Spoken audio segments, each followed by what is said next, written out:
Hey, good morning, everybody. This is David McLeod, speaker, facilitator, coach, and I'm coming to you from the San Francisco area. My partner, Tommy Stoffel, unfortunately is having some difficulties, some technical challenges with his machine, and so he hasn't been able to join us yet, but I'm sure that he will join us as soon as he can. And so this will give me an opportunity to try and wing it as a soloist, especially since Tommy was really kind of organizing our days, our chat today. Our topic today is really all around having fun. We decided that we wanted to create a space for us to talk about going out and playing, going out and having fun. And one of the issues that comes up for me around that is the question of what is it that keeps me from having fun in the first place? What is it that keeps me from just wanting to allow my soul, my spirit, my heart to just simply engage in its natural state, which is pure joy and love and connection and all those other things?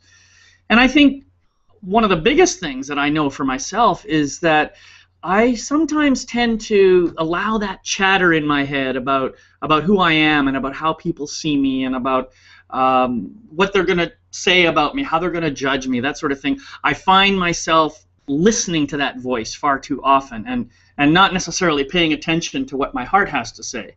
And so as a result of that, sometimes it just shuts me down, and I end up kind of staying at home, watching TV, maybe getting caught up in Facebook and doing stuff like that, or having a variety of other things that I do that just kind of keep me out of connection with other people. So I don't know if that might be true for you also, but that's the kind of thing that happens for me. And so today I think what we want to do is we want to talk about the idea of allowing the flow to come through our heart and our soul, to come through and to be present, and to just bring that forth in whatever way it shows up. And so I've opened up the chat box. If you can, if you want to ask questions or submit anything for me to respond to, I'll certainly take care of that. I can see Tommy's picture on there, but I don't know if he's actually here. Go ahead and can you see anything, Tommy?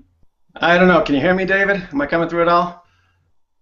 Well, that's interesting. I'm not hearing you at all. I can see you on the screen, but I don't know what's going on here, and I'm not sure if our viewers can hear you either. So, tell you what, you're there, so you have input. You start using the chat box. We'll play that way, and I'll do my best to kind of change the camera back and forth here and talk to you. Okay?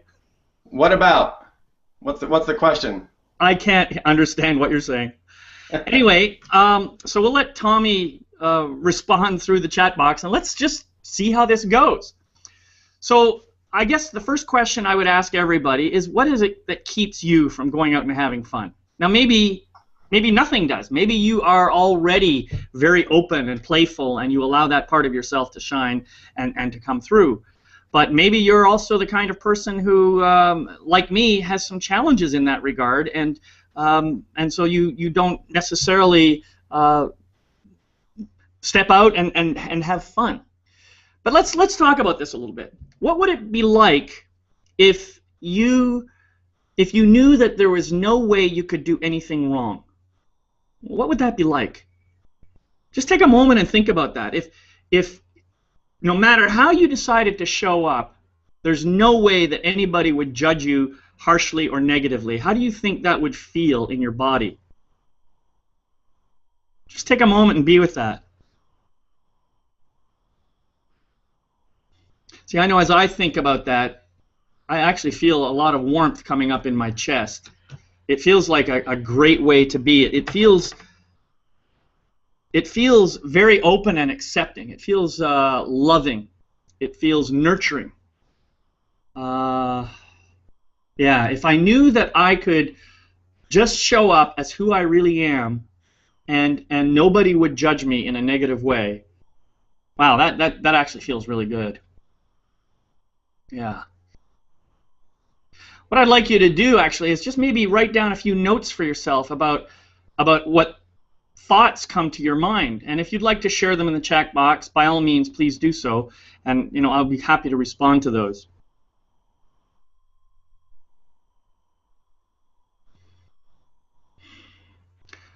So having gotten some sense of what it might be like to show up and be free of judgment, let's take it a little bit of a step further and start talking about the risk. What is at risk? Aside possibly from the judgment that other people might have of you, what's really at risk that keeps you from showing up, that keeps you from sharing your heart and soul with people? What's at risk? One of the answers that comes up for me when I ask that question is there's a risk that I may open up my heart and share who I am, and someone may not like what they see, or David, they may get triggered by how I'm showing up. David, can you hear me? And when they get triggered, then I kind of feel myself taking responsibility for how they're feeling. Still can't hear me? And it's just, it can be very debilitating to allow that risk to keep stopping me. There might be, if I take it a couple of levels deeper, if I go down even further and I look at what might be underneath that, there may be a story from my life where anytime I ever showed myself, maybe I got smacked across the side of the head because I was getting too full of myself or something like that. Maybe my mother got upset by the way I was showing up, or maybe my father didn't like it, or in your case, maybe it wasn't a mother or father, maybe it was somebody else, like a babysitter or a who knows. I mean, we all have interactions with adults that can influence the way we show up as we grow older. And so the risk that we are experiencing today might be much smaller in truth than it was when we were 2 or 3 or 4 years old, but David, the energy from when we were 2 or 3 or 4 years old is still flowing through our body, and that's what we're responding to. So David, can you hear me? maybe there's some kind of a risk like that for you. Just take a moment and check in with yourself and see if that might be true for you.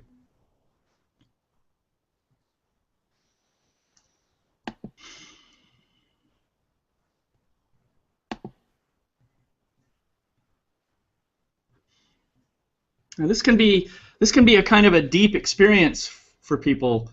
When you look inward, you reflect internally, and you start recognizing and remembering things that happened in your early childhood that may be affecting your life today, and you may not even be aware of it. This is the kind of work that I call shadow work, and this is something that I do with people on a one-on-one basis, and sometimes in group environments. I try to help people to see their shadows and to bring some light on them, to understand that those are just parts of ourselves that exist from back in our early childhood. And part of the problem is we're a little bit afraid to look at those parts because, well, I can speak for myself. I know that anytime I reveal a shadow part of myself, part of what happens to me is there's that story comes up that says, oh my God, if people see that part of me, they're really going to hate me. They're really not going to like me at all. And yet, I think I mentioned this in a previous show, maybe 2 or 3 shows ago.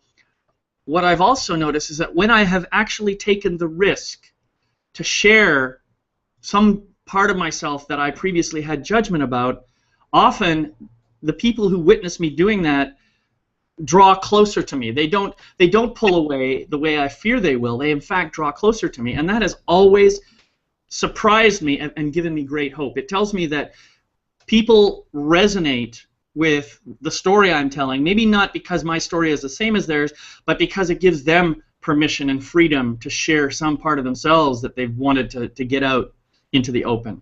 David, can you hear me? So part of the work here is uncovering the risk, uncovering the shame and whatever else might be there, and Can you hear me? And just shining a loving light on it, a loving and unconditionally loving light, bringing healing energy to it, so that you can. Can you hear me, David? Love yourself more deeply. David, can you hear me? Care about yourself more deeply, and in doing that, it just makes you more lovable and more appealing and more attractive to other people around you. So that is part of the process. Now, once you do that, you get connected back to the joy and the tenderness and the beauty and the magnificence of who you really are, now you can start to say, wow, I'm feeling this kind of nice energy, you know, building up inside me, and I maybe I want to dance. I feel my body wanting to move, perhaps. Or maybe I say, wow, I got this real powerful urge to go and do a painting.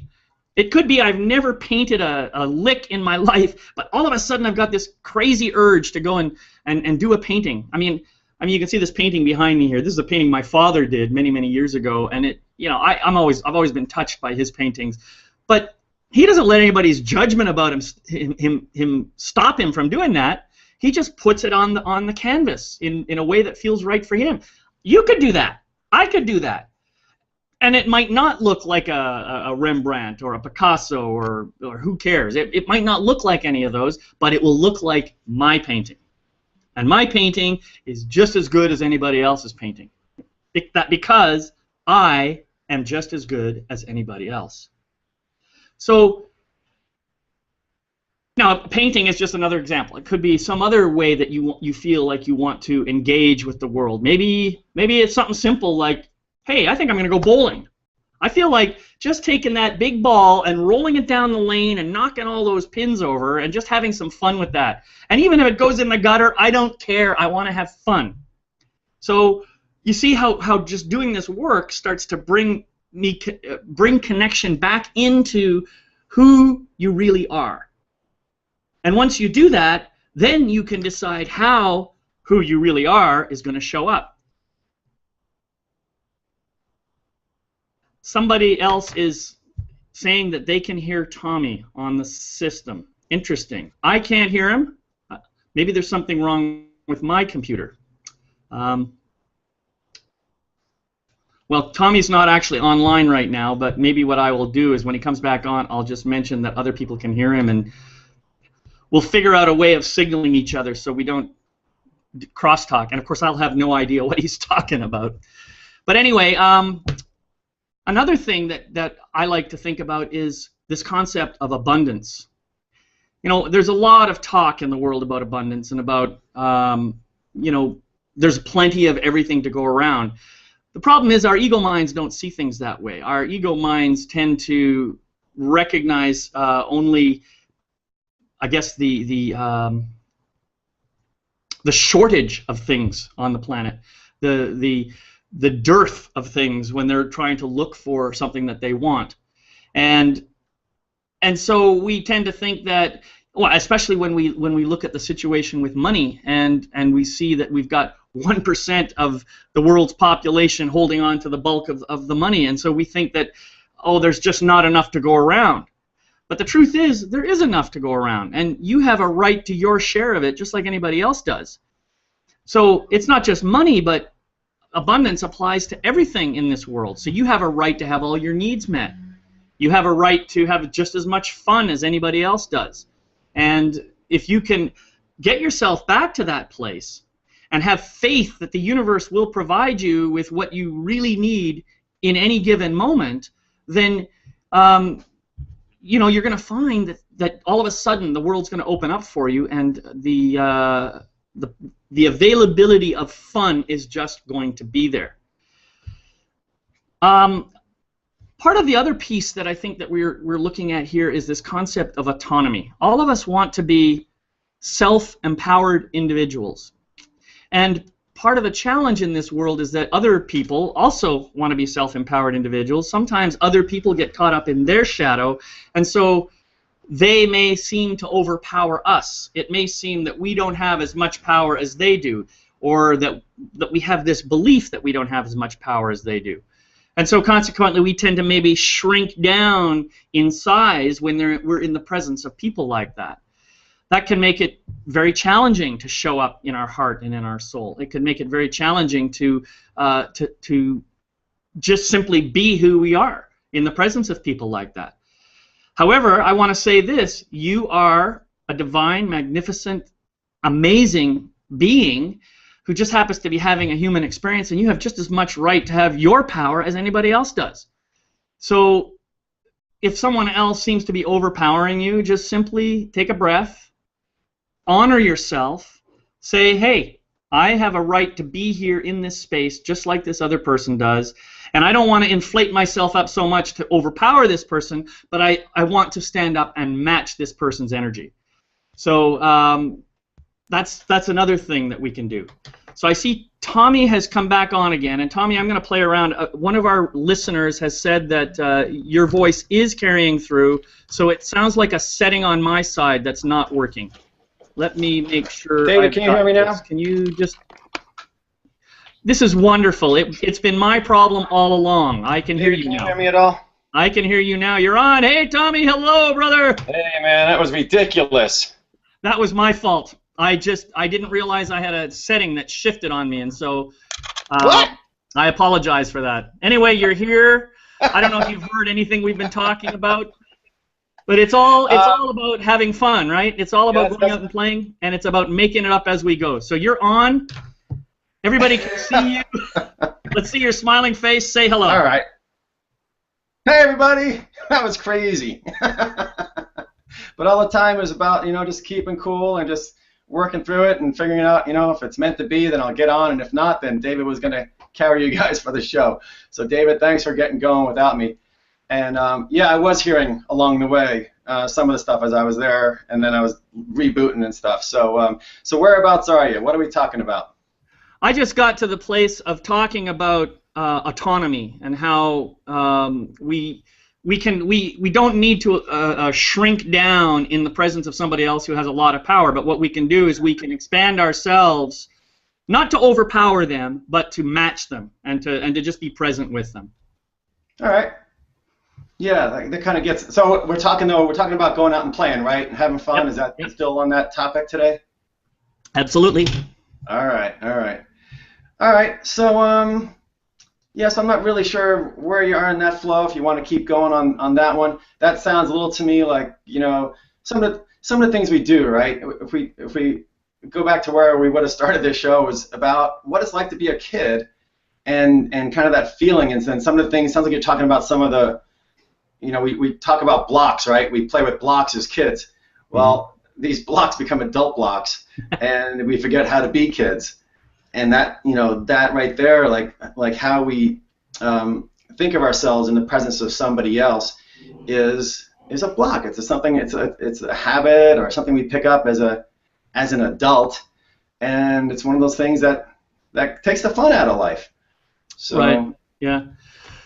That's a really good point, and I talked about that as a subject of what is at risk for me to just show up and be who I am and just play and have fun. And so we talked a little bit about that, and I use the word risk, you use the word blocks. I think we're talking about the same thing here, even though I couldn't hear a word you were saying. Hopefully that's not happening again.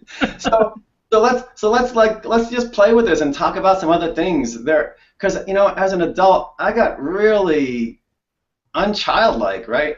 The older I got, and then you don't know what's happening. It's like nudge, nudge, nudge, little by little, but pretty soon. I was doing this meditation thing once, and like kind of visualizing, and this being walked up to me in my meditation and popped me right there in the forehead. And it was actually my granddad, and he said, "Tommy, you're taking yourself too seriously."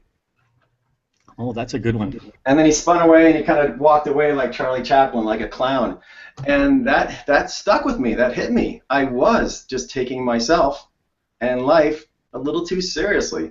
Yeah. So, but it's things we do, right? We have life to live, and all the drama and all the making a living, and making ends meet and all that stuff.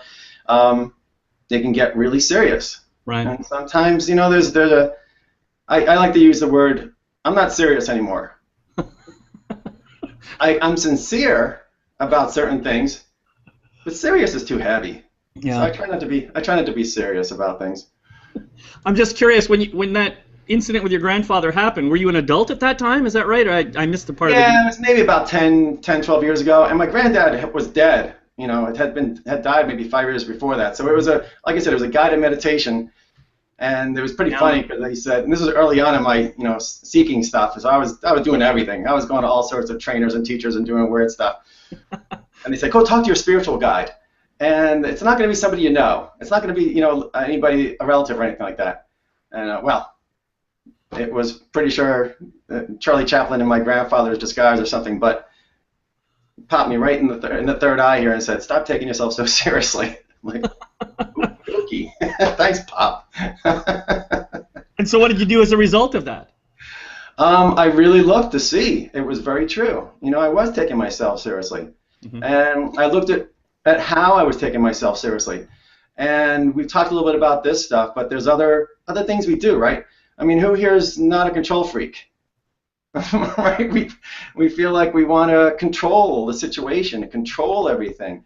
And until we realize that there's really very little we have control over, which we've talked about before, our sphere of control is us. We have a sphere of influence of people around us, and then for the most of the world, we really don't have any control over yet. We wake up in the morning worrying about the drought here, or the war there, or there's something else here, and there's an element of having compassion, sincere compassion, but to have, serious concerns and worries and fears, and you can just, people carry the weight of the world on their shoulder when they really can't control much about it. So we become control freaks, and it really is a damper. It takes away a lot of the fun in life. Exactly. Makes it hard to have fun when things are like that. So what else do we do? What else do we do, David? What else do you do as an adult that maybe is a fun blocker? Well, I think the biggest fun blocker for me is really just that long-standing childhood belief that I'm not good enough, and that if I try to show up in a certain way, people are going to have judgments about me. That's the biggest one for me. You know what, David? Fuck off. Really? I thought you were telling me to fuck off. No, of course not. Get to this place where, I don't care what you think about me. I don't care what you think about me. It really doesn't matter. And when you really consider how much stuff and crap goes on in people's heads in their own lives, everybody's, got their own story and their own drama and their own chatter. I don't know many people that are clear enough that I'm really going to, I'm just going to say it, take their opinion to heart. If somebody doesn't like me, I look at that person. Now, if it's a teacher of mine or a spiritual guru or a Buddha somewhere, then I need to shape up. I need to do something about that.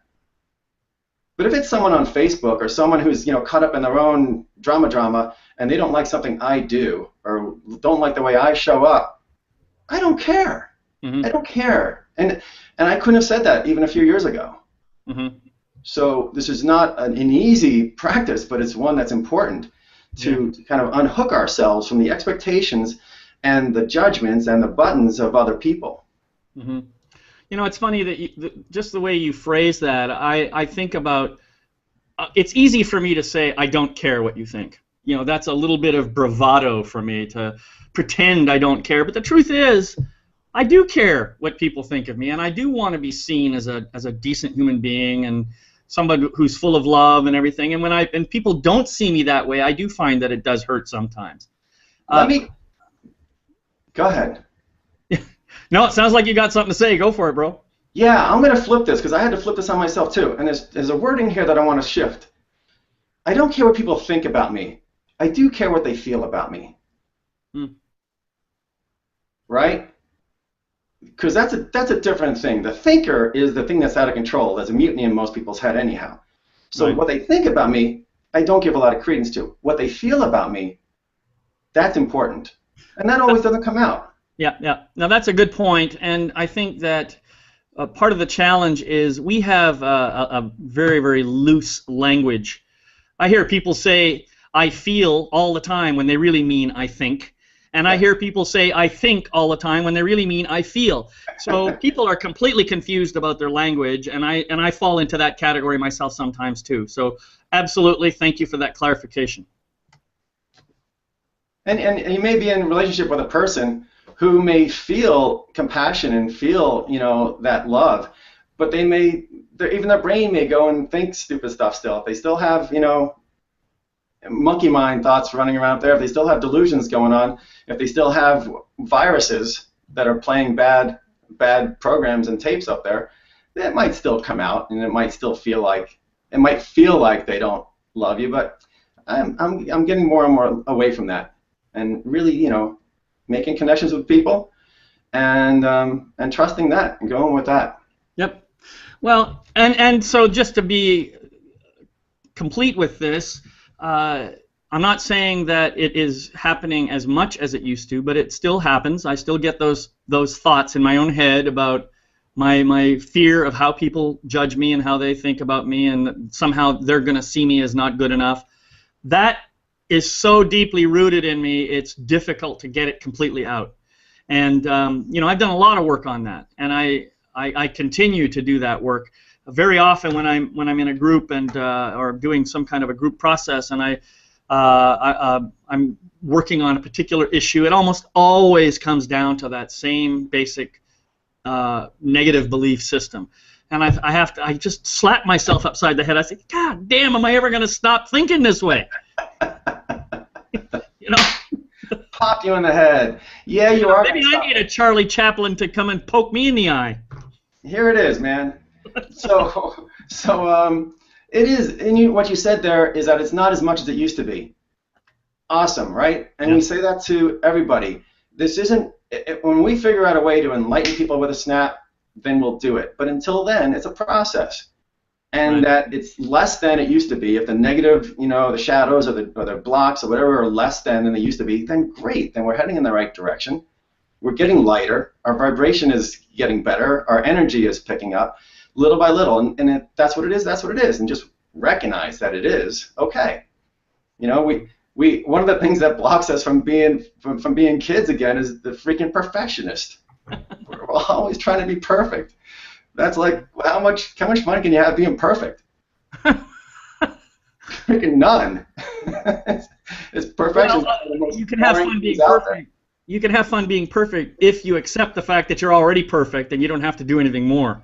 Yeah, that kind of perfect, right? That inner perfection that we talk about, that gold light in us, that's always perfection. But the body and the mind and all this stuff and thoughts, if we try to be perfect in everything, it's just, I used to, and I'm talking from freaking good experience. I used to be really perfect. Yeah. So, and it was painful. And I wake up every morning at 3 o'clock worrying my head off because I wasn't being perfect in something. I was worrying about this and worrying about that, and doubting myself, and all those things come from trying to be perfect all the time, trying to be the golden boy, trying to be whatever it is, we're tagged with. And how much fun were you having when you were doing that? What's that? How much fun were you having when you were doing that? None at all. I mean, waking up at 3 o'clock and making myself sick with worry for 3 hours before the alarm clock goes off, before I have to go to the office, that's not fun.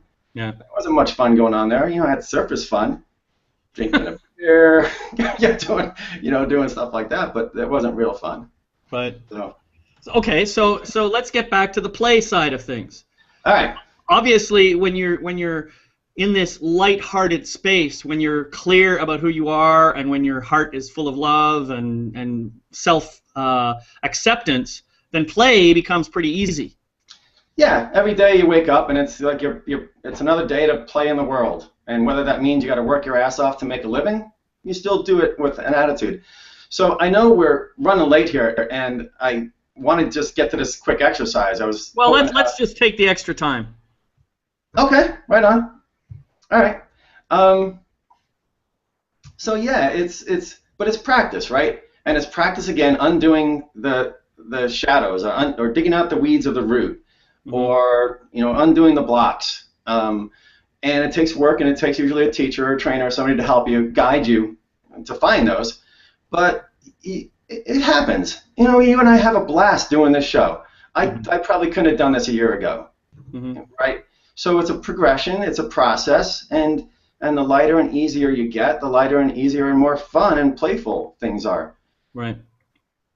So what is this exercise that you want to share with folks today? All right, so this exercise is just go out and play. And it's actually planning a day of spontaneous fun. So that sounds a little oxymoronish. I'm going to plan spontaneity. But we do, because we have busy lives. And here's the approach. Here's the thing. pick a day, pick a Saturday or a Sunday if you're a 5 work-a-day-week person, and have nothing else in your schedule. And by yourself or with your family, get up in the morning, get in the car or get on the bike and just go somewhere, not knowing what direction you're heading in. It helps to have a GPS or a little smartphone. So you can get back. And head in some unknown direction. Pick a direction. Spin a bottle and say, oh, we're going east today. And go.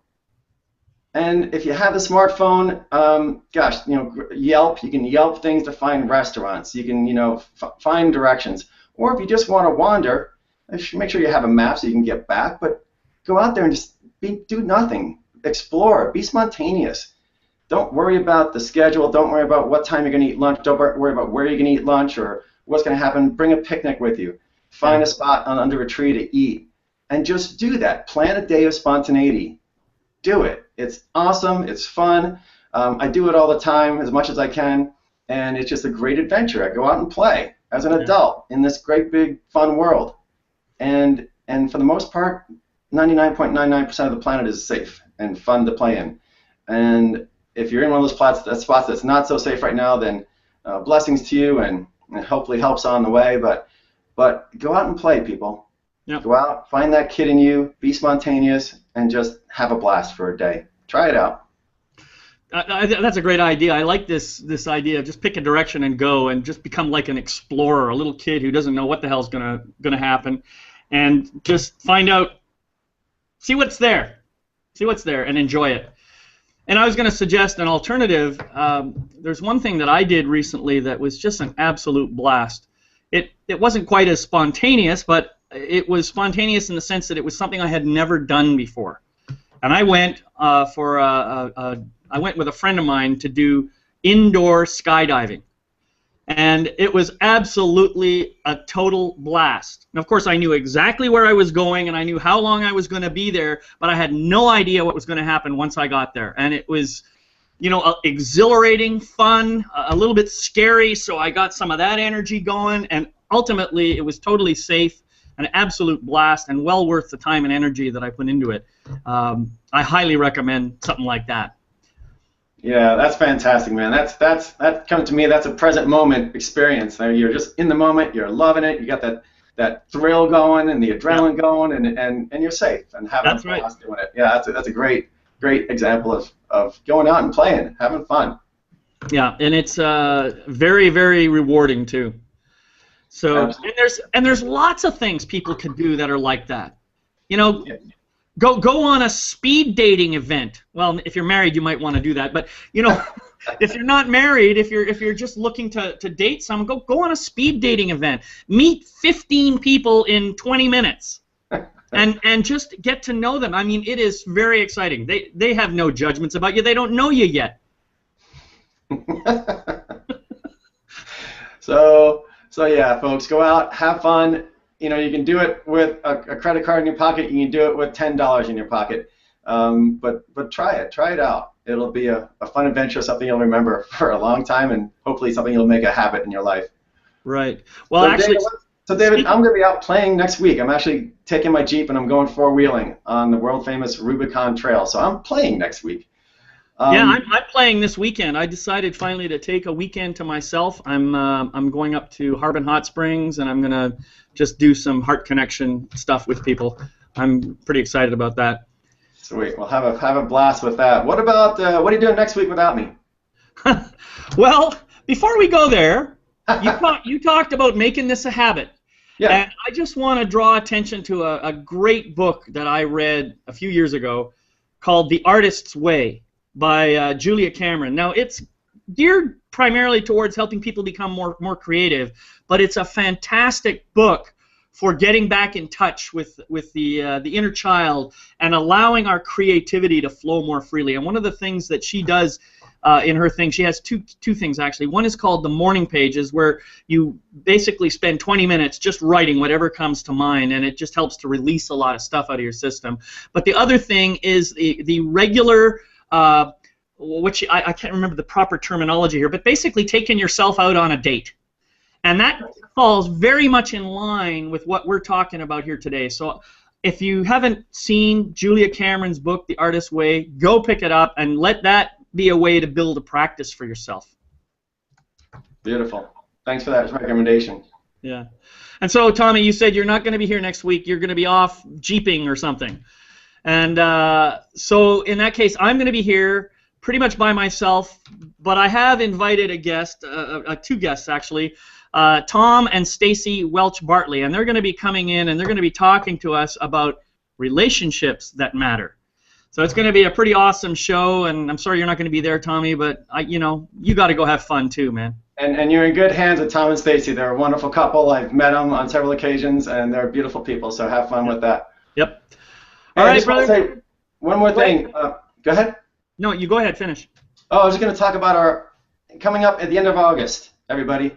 We're going to have a twist on the show. We're going to do, I think, a 1-hour show, and it's going to be called Life Matters TV Free for All. And the idea here is that we're going to ask you, we're going to be sending out emails to you, to write in your questions or a topic that you'd like us to address. We're going to go through those and take out duplicates and take out jokes and weird stuff, and put those in a fishbowl at the show, and just pick a topic or pick a question live during the show, and we'll just do our best to do some dancing and tap around and have some fun with that. So it's the Life Matters TV Free for All coming up the end of August. August 29th is currently the date. And that's our episode 20 that day. Oh, right. Very cool. Yeah. So look out, keep an eye out for emails from us, and we're looking forward to getting your input. All right. Thanks, everybody, for joining us. Sorry for the technical glitch that I created at the beginning. Hopefully this is still somewhat coherent, and I hope you enjoy it. If you have emails for us, please send them to lifematterstv@gmail.com. Thanks. Go out and play, everybody. See ya.